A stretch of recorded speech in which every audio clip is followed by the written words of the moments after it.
Canada is in the grip. Le Canada se retrouve au cœur d'une crise politique. Michaël Jean a dû prendre une décision qu'aucun gouverneur général canadien n'a eu à prendre. C'était un terrain inexploré. Elle a fait face à une situation incroyable et intenable, a dit un journaliste, et un autre a ajouté que personne ne l'avait enviée. Le 4 décembre 2008, elle a rendu une décision difficile et historique en acceptant la demande du Premier ministre pour proroger le Parlement. Certains l'ont félicité, d'autres ont condamné sa position. Cela crée un précédent très dangereux. Plusieurs Canadiens se posaient des questions. Quels sont les pouvoirs et les fonctions de la gouverneure générale? Peut-elle renvoyer le Premier ministre? Qui l'a élu? Consulte-t-elle la reine? Qui lui prodigue des conseils?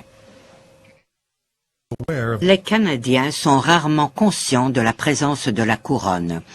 La gouverneure générale représente la monarchie britannique en sa qualité de chef d'État. Son poste est le plus élevé et elle occupe un rang supérieur à tout individu, sauf la monarchie. C'est surtout un rôle social et cérémonial. Elle doit donc convoquer le Parlement en session et lire le discours du trône.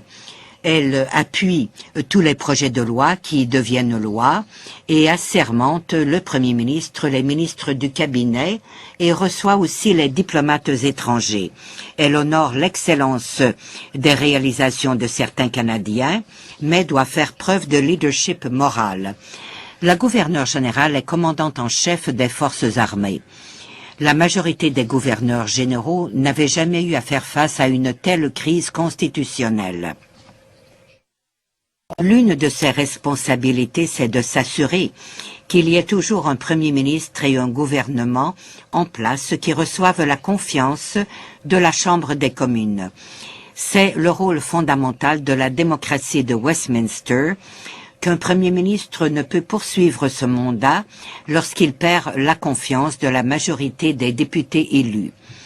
La majeure partie du temps, le gouverneur général prend les conseils du Premier ministre, mais en cas de crise ou d'impasse, elle peut consulter à l'extérieur. Un gouverneur général a le pouvoir de licencier un Premier ministre. C'est l'un de ses pouvoirs de réserve.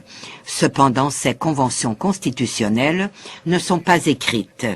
Il est typiquement canadien que ce pouvoir soit vague, incertain et à un certain niveau porte à controverse. Adrienne Clarkson, ancienne gouverneure générale, a eu l'occasion de ne pas vouloir exercer ce pouvoir. Le poste de gouverneur général dépasse les coupures de ruban ou l'approbation de projets de loi. C'est le côté hideux du travail de Madame Jean.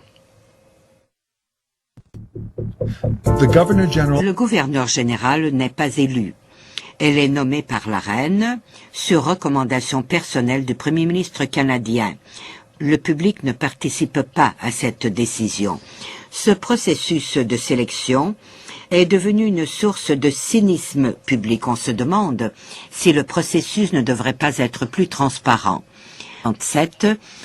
Presque tous les rôles et les responsabilités de la couronne étaient transférés de la monarchie au gouverneur général sans devoir référer à la reine.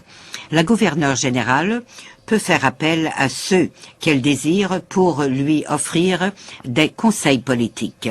La décision de suspendre le Parlement a été prise derrière des portes closes.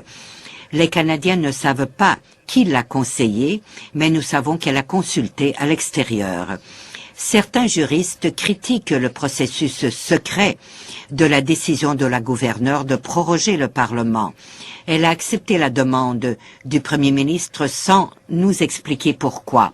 Ce manque de transparence est inacceptable. Certains ont contesté la décision de la gouverneure de suspendre le Parlement, bien que d'autres soient d'accord. Cependant, la gouverneure générale doit faire preuve de non-partisanerie. Elle doit représenter l'intérêt public du pays. C'est elle l'arbitre final. Seul le temps nous dira si elle devra prendre d'autres décisions.